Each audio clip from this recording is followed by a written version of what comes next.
48 Laws of Power. Law 13. When asking for help, appeal to people's self-interest, never to their mercy or gratitude judgment. If you need to turn to an ally for help, do not bother to remind him of your past assistance and good deeds. He will find a way to ignore you. Instead, uncover something in your request, or in your alliance with him, that will benefit him, and emphasize it out of all proportion. He will respond enthusiastically when he sees something to be gained for himself. A peasant had in his garden an apple tree, which bore no fruit, but only served as a perch for the sparrows and grasshoppers. He resolved to cut it down, and, taking his axe in hand, made a bold stroke at its roots. The grasshoppers and sparrows entreated him not to cut down the tree that sheltered them, but to spare it, and they would sing to him and lighten his labors. He paid no attention to their request, but gave the tree a second and a third blow with his axe. When he reached the hollow of the tree, he found a hive full of honey. Having tasted the honeycomb, he threw down his axe, and, looking on the tree as sacred, took great care of it. Self-interest alone moves some men. Fables. Aesop, 6th century BC, transgression of the law. In the early 14th century, a young man named Castruccio Castracani rose from the rank of common soldier to become lord of the great city of Lucca, Italy. One of the most powerful families in the city, the Poggios, had been instrumental in his climb, which succeeded through treachery and bloodshed, but after he came to power, they came to feel he had forgotten them. His ambition outweighed any gratitude he felt. In 1325, while Castruccio was away fighting Lucca's main rival, Florence, the Poggios conspired with other noble families in the city to rid themselves of this troublesome and ambitious prince. Mounting an insurrection, the plotters attacked and murdered the governor whom Castruccio had left behind to rule the city. Riots broke out, and the Castruccio supporters and the Poggio supporters were poised to do battle. At the height of the tension, however, Stefano di Poggio, the oldest member of the family, intervened, and made both sides lay down their arms. A peaceful man, Stefano had not taken part in the conspiracy. He had told his family it would end in a useless bloodbath. Now he insisted he should intercede on the family's behalf and persuade Castruccio to listen to their complaints and satisfy their demands. Stefano was the oldest and wisest member of the clan, and his family agreed to put their trust in his diplomacy rather than in their weapons. When news of the rebellion reached Castruccio, he hurried back to Lucca. By the time he arrived, however, the fighting had ceased, through Stefano's agency, and he was surprised by the city's calm and peace. Stefano di Poggio had imagined that Castruccio would be grateful to him for his part in quelling the rebellion, so he paid the prince a visit. He explained how he had brought peace, then begged for Castruccio's mercy.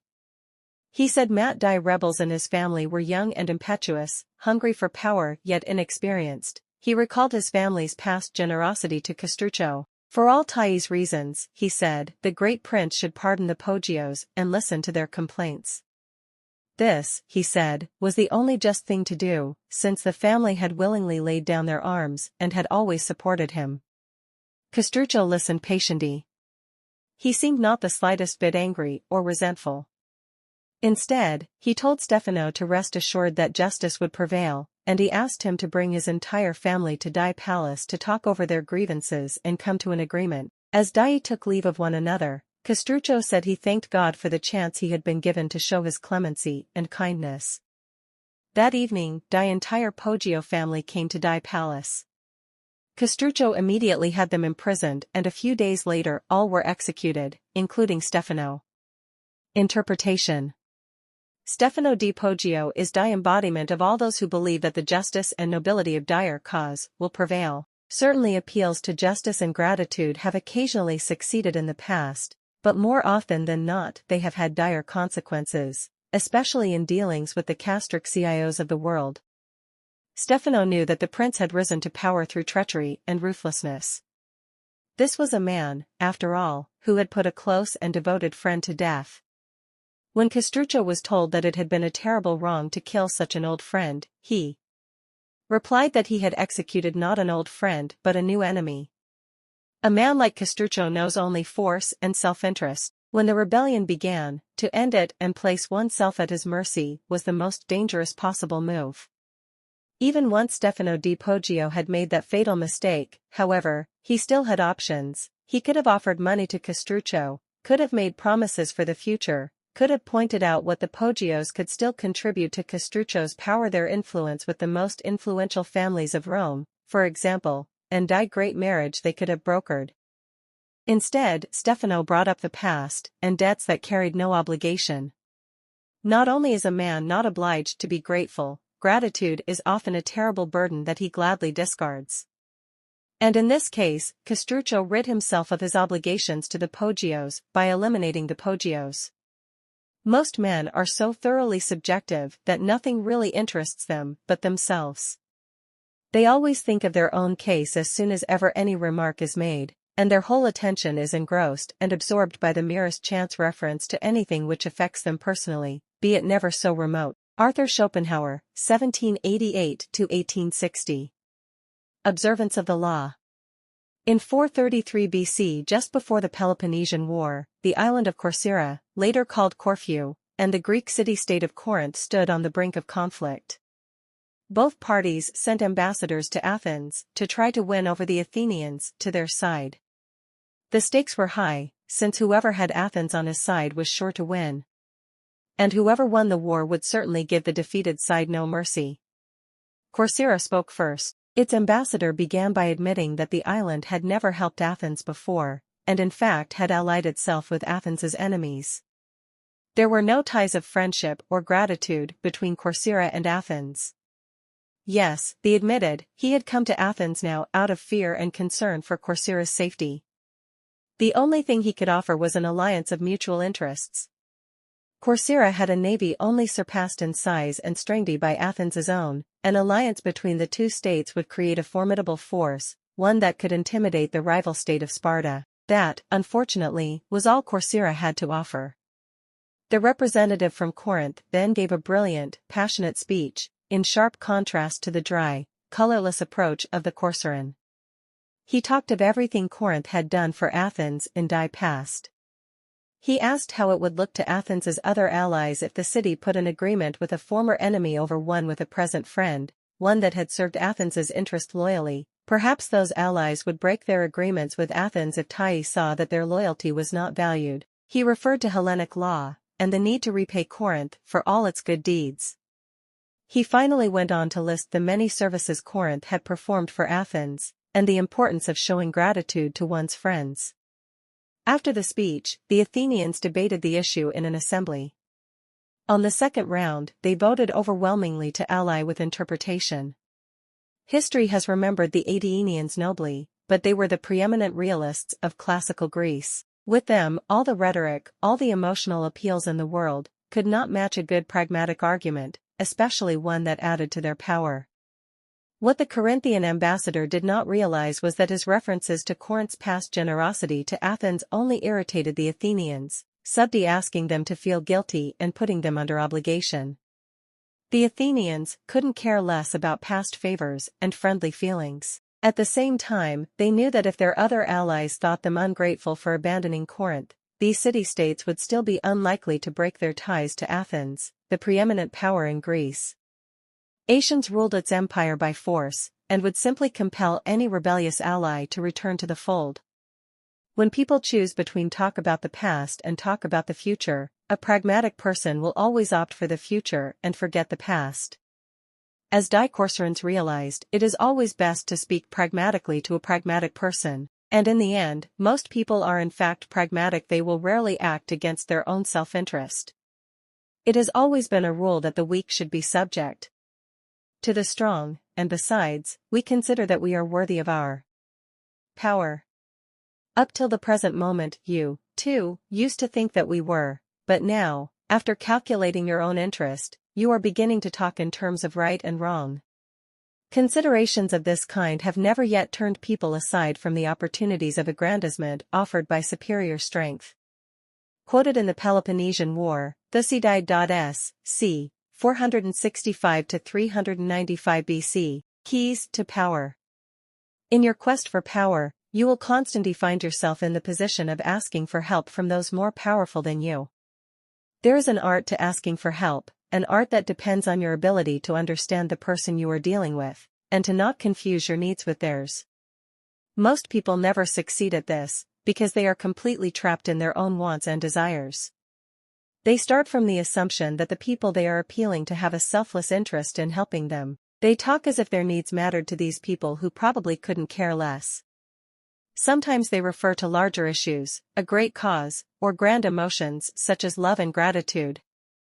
They go for the big picture when simple, everyday realities would have much more appeal.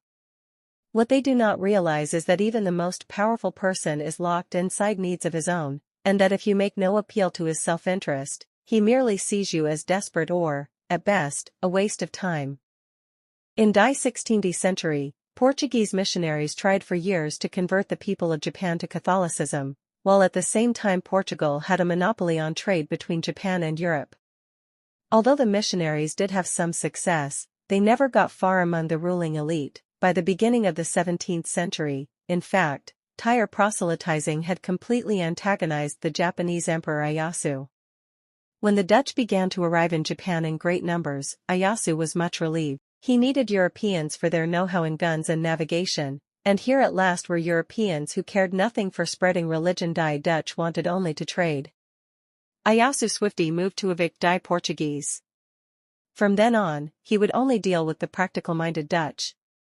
Japan and Holland were vastly different cultures, but each shared a timeless and universal concern, self-interest. Every person you deal with is like an ode to your culture, an alien land with a past tie it has nothing to do with yours. Yet you can bypass die differences between you and him by appealing to his self-interest. Do not be subbed, you have valuable knowledge to share, you will fill his coffers with gold, you will make him live longer and happier. This is a language that all of us speak and understand. A key step in die process is to understand die other person's psychology. Is he vain? Is he concerned about his reputation or his social standing? Does he have enemies you could help him vanquish? Is he simply motivated by money and power?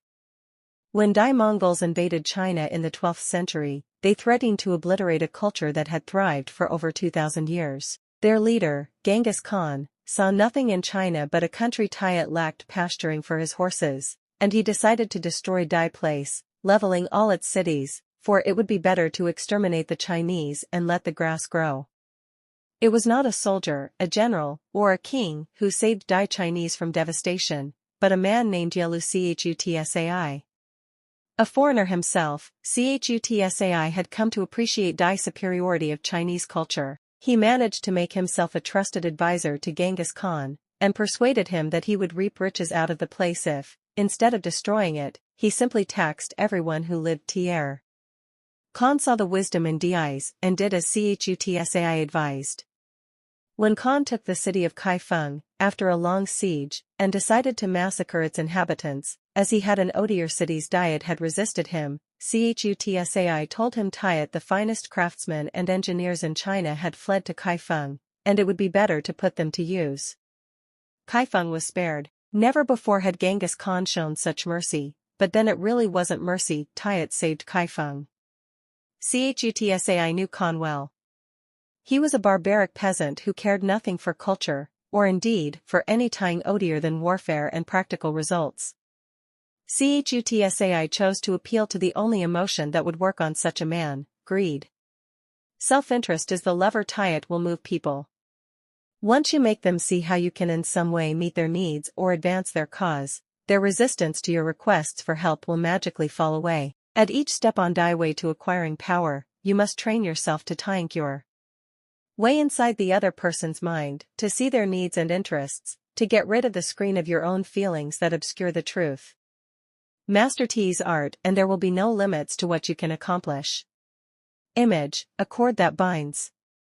The cord of mercy and gratitude is threadbare, and will break at the first shock. Do not throw such a lifeline. The cord of mutual self-interest is woven of many fibers and cannot easily be severed. It will serve you well for years. Authority, the shortest and best way to make your fortune is to let people see clearly that it is in their interests to promote yours. Jean de la Bruyere, 1645–1696. Reversal. Some people will see an appeal to their self-interest as ugly and ignoble. They actually prefer to be able to exercise charity, mercy, and justice, which are their ways of feeling superior to you. When you beg them for help, you emphasize their power and position. They are strong enough to need nothing from you except the chance to feel superior. This is the wine that intoxicates them. They are dying to fund your project, to introduce you to powerful people, provided, of course, that all this is done in public, and for a good cause. Usually the more public, the better. Not everyone, then, can be approached through cynical self-interest. Some people will be put off by it, because they don't want to seem to be motivated by such things. They need opportunities to display their good heart. Do not be shy. Give them that opportunity.